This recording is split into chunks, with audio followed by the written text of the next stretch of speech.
Ikaw nagro-roast? Yes, sir. Wow. So, yan yung machine ko. Tapos ang beans mo? Ano po Imported? ito? May Local? imported and local. So, yung advocacy kasi natin, dapat yung, parang last year, almost 3 tons yung na-roast ko na coffee. So, yung advocacy natin sa local beans, dapat mapalitan yung imports ng local. Wow. So, ganun. Pero, it's a long way. Pero marami nang naabot eh. Yun. Magro-roast rin ako mamaya, tapos lalasahan natin. Sige. So, ito yung mga beans ko. Tapos nagbibenta rin kayo ng beans? Opo, sir. So, bali may around 40 to 50 cafe partners tayo sa Bicol. So, yun yung sinusupply natin. Oh. Galing ha? Opo. Gusto mo bang matuto ng agribusiness, crops, livestock and poultry, aquaculture, at ma-inspire sa mga success stories?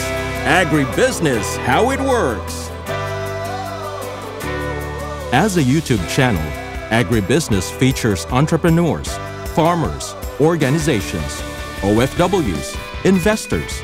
However, beyond our usual content and official endorsements, Agribusiness does not engage in other business dealings with them. While our viewers and featured individuals and entities may choose to pursue business deals with each other on their own, we encourage them to be cautious in doing so. Meron na naman tayong tour, Yes, ma'am. sir. Opo. Babalik tayo ng Vietnam. Vietnam Sir ulit. Bobby. Okay. Opo. Pero this time, pupunta po tayong Mekong Delta ng Vietnam. Ayan. So, ang topic po natin ay Vietnam Rice and Fruit Orchard Tour. Sa June 4 to 8. Ayan. Ang tawag po nila dito sa Mekong Delta ay the Rice Bowl of Vietnam. Sisilipin po natin yung mismong farm ng mga Vietnamese. At the same time, sisilip din po tayo dun sa mga milling kakagulat kasi nga talagang parang from yung bigas po nila dumadating doon sa mga rice mills ng nakabarge using the Mekong Delta. Tapos hinihigop na lang po siya ng machine. Dire-diretso na po yun. In 8 to 12 hours, lalabas po yung bigas. Bigas na. Guava, ayan, dragon fruit, durian, langka. Jackfruit. Open na yung registration. Open na po yung registration. Open na po. Just send us a message sa Inspired Learning Tours Facebook page. Yun po yung pinakamabilis. May pa-fruit buffet ka ba, Ay, ma'am? syempre po. Sa Vietnam lang Laging po. looking forward yan sa fruit buffet. Dalawa pala yung aabangan mo. Oo, durian at bayabas. Kasama po ako sa tour na to. Magkita-kita po tayo. Oo, kasama po ulit si Sir Buddy and his team. Kasama po ang Agribusiness, how it works sa tour na to. Mag-register na po kayo. Sigurado hindi po kayo magsisisi. Salamat po. Ilang years mo na to? Linatag yung business? Ano, sir? Yung restaurant kasi namin, bali 14 years na. So, nangyari, yung restaurant, yung core advocacy namin, dapat lahat ma-source locally yung ingredients. Tapos, naunang na-source out namin locally yung mga sa food. So, sinusunod namin ngayon yung sa drinks. Before, nag-develop kami... Gumagawa ka ng drinks mo rin. Anong drinks mo? Bali ngayon may coffee, may yung mga usual, may calamansi juice, locally sourced din. And then we have coconuts, locally sourced din lahat. Wow! Yung iced tea doon kami nahirapan kasi medyo kailangan namin technology para properly. Kombucha, wala ka? Meron akong kombucha sa bahay, kaso wala ngayon, sayang. Pero may Scooby ka? May Scooby po ako sa bahay. Siguro Pwede makabili ng Scooby? Hindi kayo mamatay? Hindi naman po, basta naka-close lang yung Scooby. Project, gusto kong gumawa nun eh. Oo. Kombucha. Yung project kong kombucha ngayon, kangkong. Kangkong? Yung gamit. Kaso, mabilis siyang masira eh. Di ko alam bakit. Kangkong Yung tsaa, yung base niya. Paano kung black tea gagamitin? Pwede rin po. Hindi mamamatay yung Scooby? Okay naman, okay naman. Kasi may panood ako na pag yung days mo hindi black tea, mamamatay daw yung Scooby. Possible ganun nga, sir, nangyari sa akin. Kasi may mga essential microbes yung tsaa eh. may lalasahan tayong kape, magnanay sila. So ito yung sinanay ko ring, ito yung anak niya, si Arnel. So kung nakita nyo po yung bundok na Mount Isarog, Oo. so dun yan galing. Dito nila tinatanim. Dito yung galing. Wow. And then, meron rin tayo from isang, ito. So ito, Pili Camarines Sur. Meron rin tayo ito, si Pokot. So, Si Pokot. Saan ba yung si Pokot? Yung pinaka-crossing, parang entrance to na Camarines Sur. Yung parang kakaliwa kayo. Saan kayo, sir, dumaan? Dito sa Dalgaliejo. Dalgaliego. So, Dalgaliego. tutumbikin mo yun, pag right turn mo, di ba, Libmana na, dun yung si Pokot, yung crossing na yun.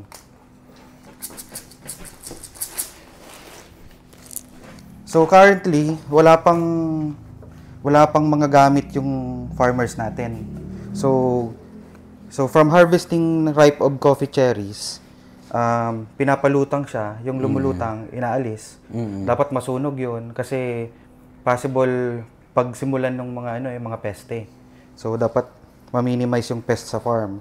Tapos may samples kami dito, medyo nagmoldy lang yung labas pero tapos binabayo siya. Ito yung beans mismo. Ito yung dried coffee cherries. Wow. So ganon. Teka, ano to? Yung lubang mismo, Talaga? dito nila nilulubang sa farmers yung mga kape. So, dyan. Mag-sample tayo para Ano to ginawa para lang pang Or may nabibiling ganito? May nabibili po talaga eh. Dito sa Bicol, ginagamit ito pang smash ng yung sweet potatoes kasi may mga products na potato based. Ganda. Sige. So, sample lang. Magre-release to mamaya ng aromang mabango. So, ilulubang lang natin. Marian, ano yung surname mo? Breeze. B-R-I-Z. May lahi? Sila papa, mukhang Japanese sila papa eh. So, pero yung Breeze, pag inano mo yung ancestry, Spanish naman. Okay. Yan, pakilala natin si Marian Breeze. Pangalan ng shop mo, Marian? Nandito po tayo sa Bamboombayan Chicken, yung restaurant. And then yung second floor is the coffee roasters. Yan. And then may another part tayo dun sa business, yung Cafe Duman Coffee Talks. Yun naman yung advocacy side namin. Yun yung advocacy side. Yung Takore sa retail namin. Okay. So, inaano-ano mo talaga? Oo. Naka-branding lahat? May branding siyang hiwa-hiwalay. Pakita ko lang yung process kung paano ginawa ng farmers. So, medyo tatakpan ko kasi tumatalsik. So, after malubang to lahat, lalabas na yung green coffee beans, yung ganito. So, yan yung green coffee beans. Ito, from sa Pilipinas, maswerte tayo kasi nag-grow yung 4 na main coffee varieties. Robusta, Excelsa, Arabica, and Liberica. So ito, para siyang Liberica, pero kailangan ma-check ito. So kasi maliliit na eh. So possible, nakulangan lang nutrients yung mga puno. Saan nag-start ang hilig mo sa coffee? Yun nga sir, yung babalikan natin yung kwento ng restaurant namin, sino-source out talaga namin. Tapos yun, may nag-order ng coffee. Before, powdered coffee yung ginagamit namin. Tapos, eventually, sumikat yung Sagada, yung Barako. Nag-dive deeper ako doon. So, after yun, nakilala ko rin yung Philippine Coffee Guild. Sila yung tumulong sa akin para mabukasan yung knowledge ko talaga. And then, yun, nakilala ko yung iba't ibang professional sa Philippine Coffee Guild. Isa sa kanila, nagpa-rent to own sa amin ng roasting machine. And then most of them talagang knowledge-based. Tumutulong talaga sila all through. From coffee roasting, sa retail, sa business side. So lahat sila mentors ko. So sila yung sa Philippine Coffee Guild. Sige. Bilis lang to. Noong November, nasa States ako. May na-feature ako na coffee. Opo. Si Fabiano Coffee. Of course, wala namang coffee sa States. So, lahat imported. No? Nagulat siya. Filipino?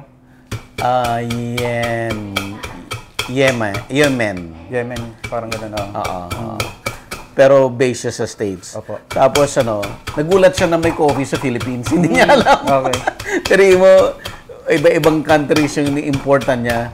Pati Indonesia. Tapos nagulat siya, may coffee ba sa Philippines? Oo.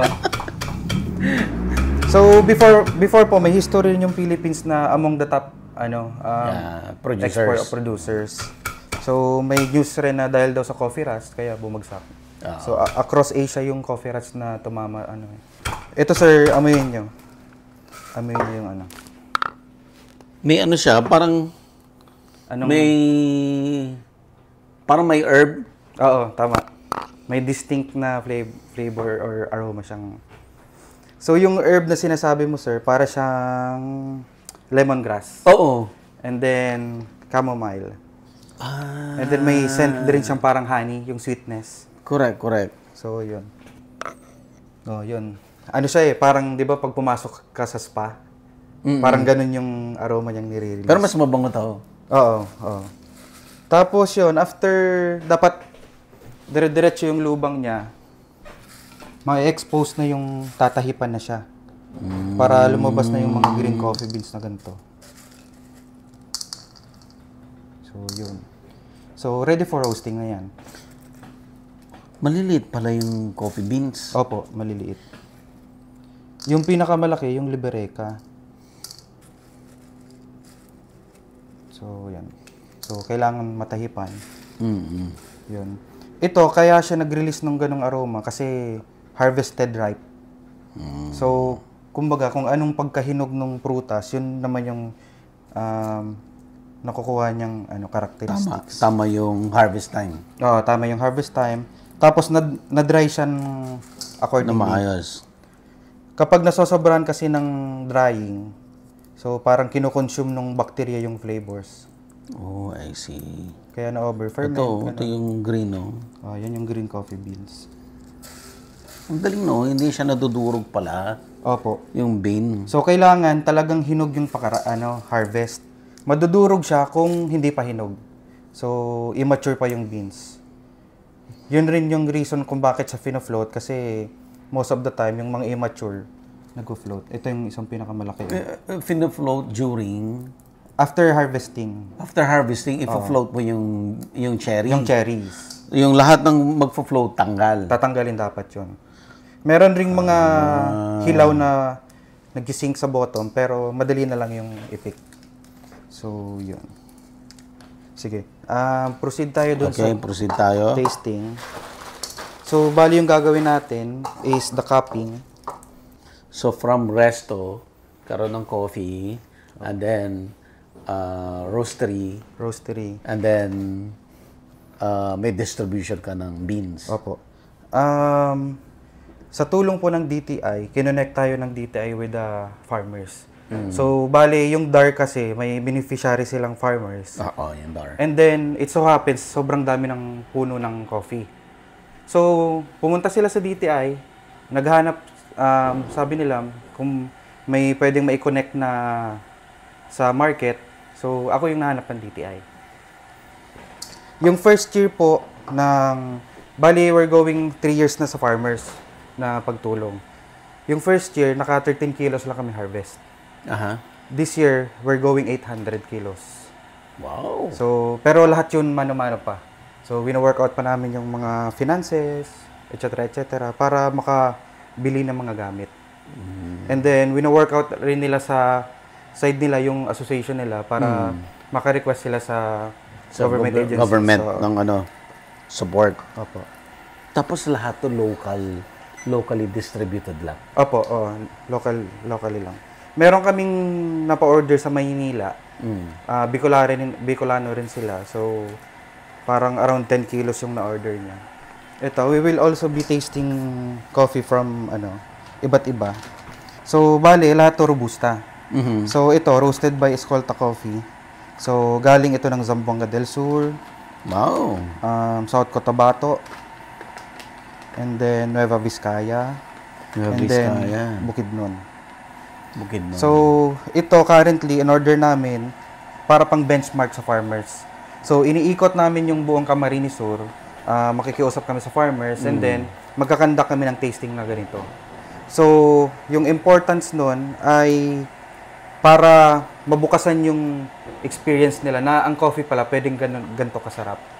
So, kapag yun yung ginawa natin, maipupush natin sa kanila kung ano yung importance ng pag-harvest ng ripe, pagproseso ng tama, and then paano mapepresyohan ng tama. Kasi ito yung major takeaway sa pag-iikot namin.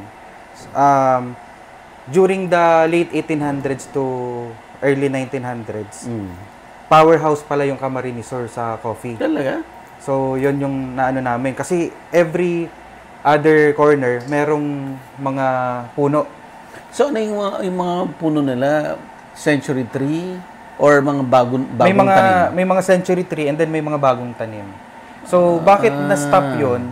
Kasi daw yung mga buyers nag-stop buying. Oo. So, ano yung reason na nakita namin bakit sila nag-stop buying? Kasi yung farmers, parang medyo dinadaya nila yung buyers. Meron sila yung strip harvesting. Strip harvesting. So, ganun. Yung order sa kanila dapat ripe. So, for example, may 10 kilos kang strip harvested. Ang yield mo nun, parang around 1 kilo lang na green coffee beans. Kung nag-harvest ka ng ripe, ang yield mo sa 10 kilos na cherries ay magiging around 3 kilos. So, yung buyers, nalugi sila. So, nag-stop buying sila. Kasi, traditionally, kasi kahit saang lugar ka pumunta, strip harvest talaga hindi na-educate yung farmer na ang pipitasin mo lang ay yung ripe. Kasi nga naman labor intensive yun na isa-isahin mo lang kung ano yung kailangan i-harvest. So yun yung pinush natin sa farmers na sobrang hirap i-push. Kasi paano kayo nahirapan na i-convince sila na one at a time lang ang pag-pick? Yun na, ito yung mga proseso na nakatulong sa kanila. Pinalasa natin, ito po, one at a time, talagang carefully harvested. Tapos nilasahan namin yung strip harvested nila. So ni-roast ko, nilasahan namin. Nakita nila? Nakita nila yung difference. While yung iba talagang, yung first year, second year, sobrang hirap kasi every time kami magpalasa sa kanila, sasabihin nila, pare-pareho lang ng kape. Pare-pareho. Sige, pare-parehas para sa inyo. Pero, ang pagbili, doon magkakaiba. Kasi yung buyer, sige, yung lasa mo pare-parehas, saka yung good quality.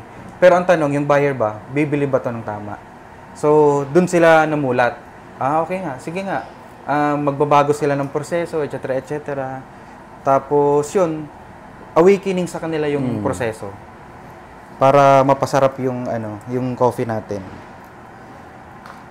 And then along the way rin, one of the co-owners ng Skolta and then also sa Kalsada Coffee, sila yung talagang todo mentor sa atin.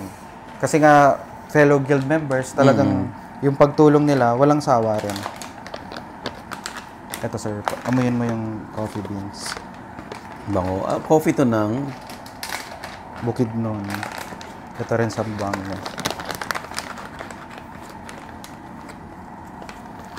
Yung dalawa na lang. Ay, ito isa. Vanilla. Okay ba sila? Magkaiba sila ng... Yes, parang mas strong ito. Isa sa main descriptors, nandyan sa baba, yung mga... Medium roast. Yun yung, for example... Macadamia, cashew fruit. Biko with latik.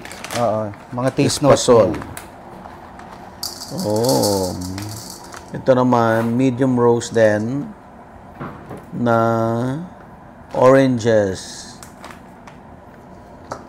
tamarind, jackfruit. Yun yung profile niya. Parang inihantulad siya sa mga fine wines. So, ano yung sukat natin? 12 grams per cup. Wow, 12. So currently, yung Camarines Sur hindi pa nakaka-produce ng ganitong quality. So yung tawag dito is fine robusta. Okay. So bakit siya tinawag na fine? Meron tayong coffee quality assessment na ginagawa. Doon ina-assess through a cupping form kung anong grade ng coffee. So, para masabi siyang fine or specialty, dapat pumasok sa grade 80 yung grade niya. So, ito kay nanay ko rin. Bakit magnanay sila pero yung the same source o magkaiba? So, hinihiwalay natin sila kasi gusto natin i-highlight yung differences, kumbaga yung nuances nitong lote. So, bawat lote kasi iba-iba yung nutrients ng lupa. Minsan may malapit sa water source, mas masarap. Tapos yung isa naman super dry, so magkakaiba sila ng ano. So, to give justice dun sa farmers, kung ano talaga yung binibigay na quality ng lupa, and then yung proseso nila, so lalabas sa cap quality. And then dun rin malalaman kung anong kailangan na improve. So, ganun. And then kay Arnold.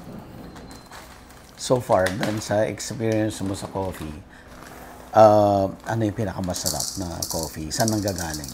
For me, bias ako sa Colombian eh. Yung sa imported. Oo, Colombian mga imported. pa rin. And then, For local? for local, parang since nga bias ako sa Colombian, yung coffee from Davao sa Mount Apo. Parang Very close ba yung very profile? close, oo. So, may mga certain farmers na ganun kalapit yung lasa with ano. Ang good thing sa coffee, lalong-lalo na sa robusta ng Pilipinas. Nabigla yung kasi dinadala ito ng Philippine Coffee Guild sa sa international market. And then sa mga world stages, mga expo doon, kunwari sa Boston, may expo rin doon. Nabigla sila sa quality ng robusta natin. Talagang yung sweetness, yung fruits na nalalasahan, parang katulad na siya ng Arabica. So, yun yung magandang nangyari. Mamahalin ba yung gamit o not necessarily? Not necessarily po. Pero may mga edge kasi yung ano eh. Pag mas maganda yung equipment. Pag maganda. So, gigilin. Ito na yung si Arnel.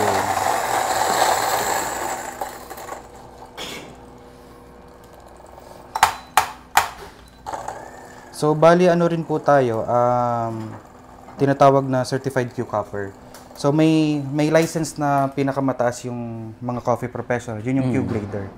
Yun yung pinakamataas. And then, ako, one step closer. So, pwede na ako mag-take ng Q. So, Q means basically is quality. Bango?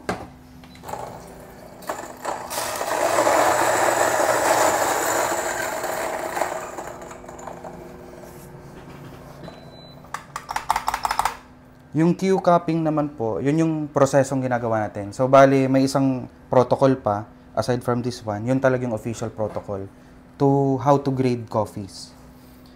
And then, maswerte tayong nabiyayaan ng scholarship ng USAID. And yun, nakapasa tayo sa training. And saan ka nag-train? nag-train po kami sa UCC, sa BGC. So, referred tayo ng Philippine Coffee Guild doon. Nag-determine sila kung sino, around the Philippines, kung sino pwedeng matulungan.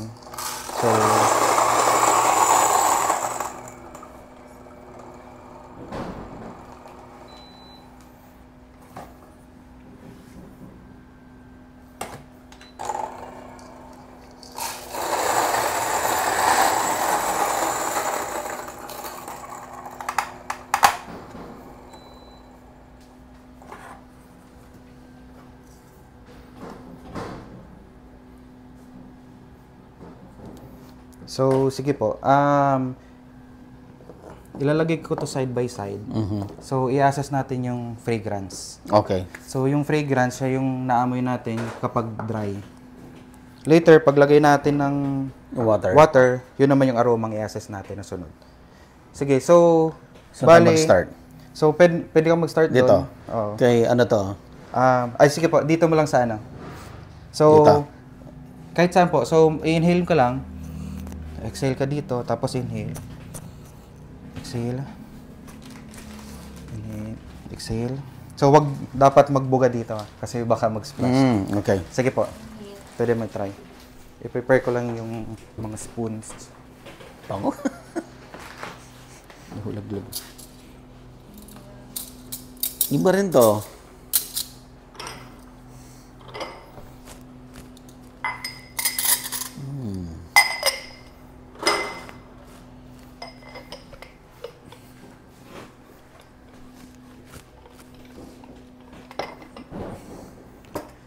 So, sa pag-amoy na ganun, may masasagap ka ng variation sa bawat isa. So, malalaman mo ano yung chocolatey doon, ano yung fruity, ano yung roasted, ano yung medyo kulang sa pagka-roast.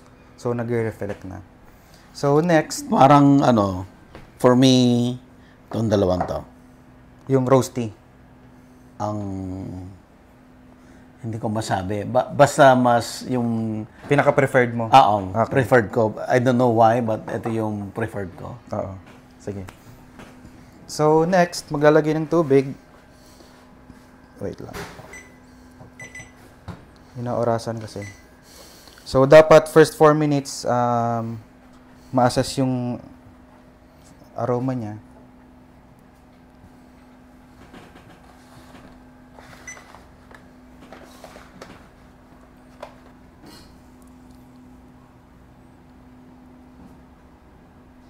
So, nagbabago rin yung aroma niya pag nalagyan ng water? Yes.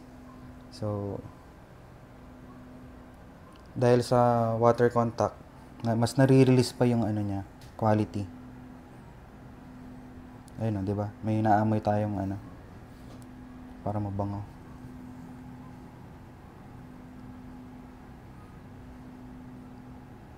Amoy natin. Sige po, go.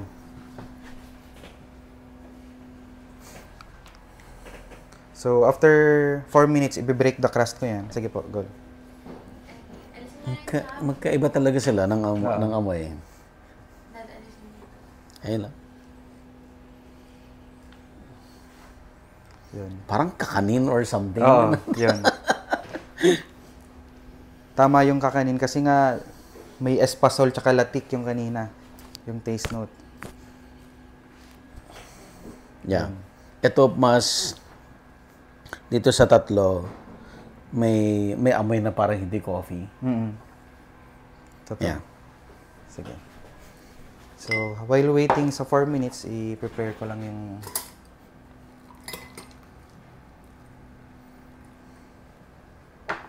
So, i-break the crust ko yan. Tuturuan kita mag-break the crust. So, parang hindi dapat during breaking crust, dapat hindi yung ilalim, matamaan ng spoon. So, yung ibabaw, ihalo natin, and then, pwede mong amuyin yung bottom ng para mas may makuha ka pang quality doon, yung nuances na hinahanap natin. So, ito yung timer natin.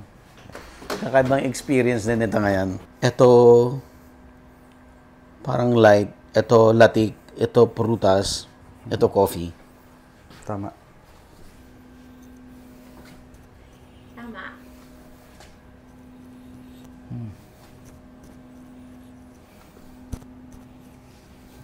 Magaling ka, sir, Wait, mag-sensory Tama, analysis. tama. Sige, si ma'am naman. Game. Hirap na.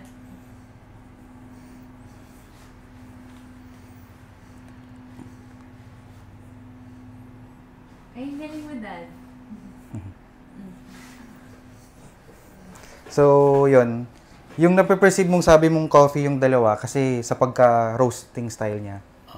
So, mostly kasi yung, for example, yung mga instant coffee, talagang developed roast yung tinatawag. Nandun siya sa, alam mo yung para pag brino mo, mas makakatipid sila eh. Mas maraming yield, gano'n. Yung ito naman, nasa light or medium roast. So, yung roasting style niya, para ma-highlight yung nuances. Oh, I see. So, ito, kapag niroast to ng darker, parang masasabi mo, lahat na siya coffee. Coffee na lahat. So, yun yung coffee na nape-perceive mo. So, yung specialty coffee, very, subjective na topic. Kasi iba-iba tayong panglasa. Yeah. So, yung purpose namin, matrain namin yung participants, katulad nyo, and then, ma-push natin yung coffee industry forward para may singular language tayong sinasalita. Kasi, for example, ito, hindi mo naman na perceive yung parang latik or espasol. So, parang useless, ibebenta mo, wala namang ganun. Hindi naman niya nagigets. So, nandun yung education. Sige. So, i-break the crust na natin. So, basically, ihalo mo yung front para yun.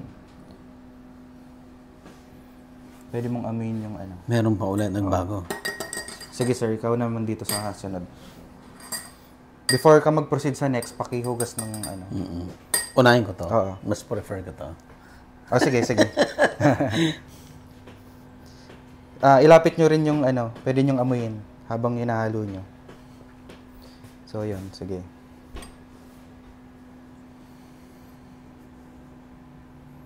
Okay na po. Okay na to.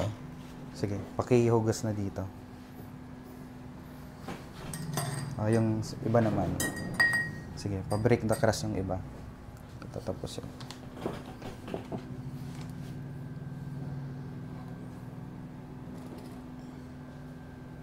Bakit dito lang sa ibabaw? Ba't hindi sa ilalim? Gusto natin mag-set, ilalasahan natin siya later on. So, kapag ginalaw natin yung ilalim, mag-aantay na naman tayo ng 8 minutes para mag-settle down.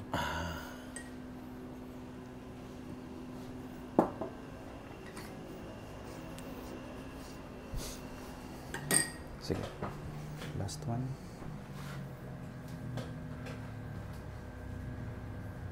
So, after breaking the crust, after mo maamoy na yung quality niya, ini-skim na yung top. Ganito lang. Tatanggalin na. Tatanggalin lang.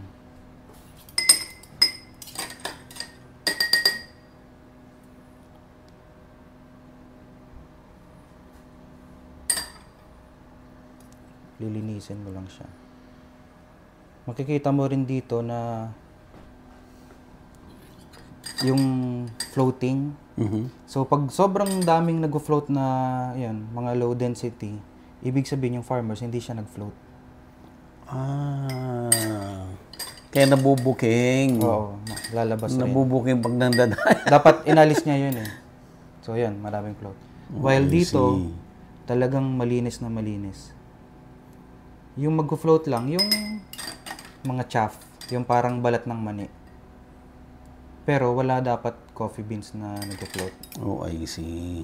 So, iniiwasan rin natin makross-contaminate sila. Kasi for example, may isang cup dito na medyo pangit yung quality, baka maapektuhan yung sunod. So, kaya dapat maghugas ng spoon.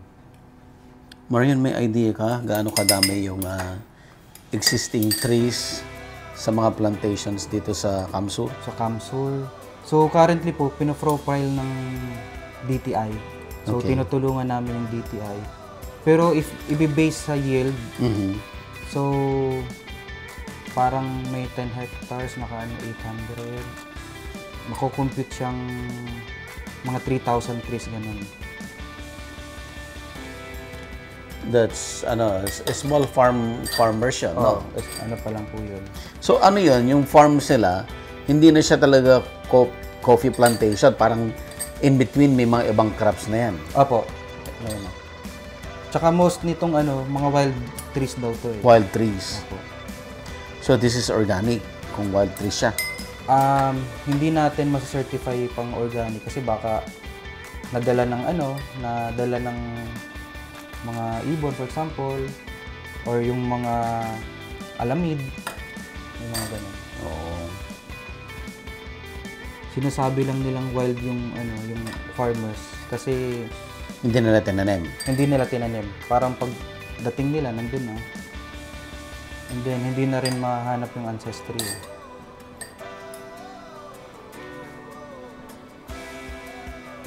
So yun, makikita mo yung floaters niya. Yeah, may floaters siya. Ang dami, oh. So yun kasi yung mga rejects. Yun. Hindi nila inano.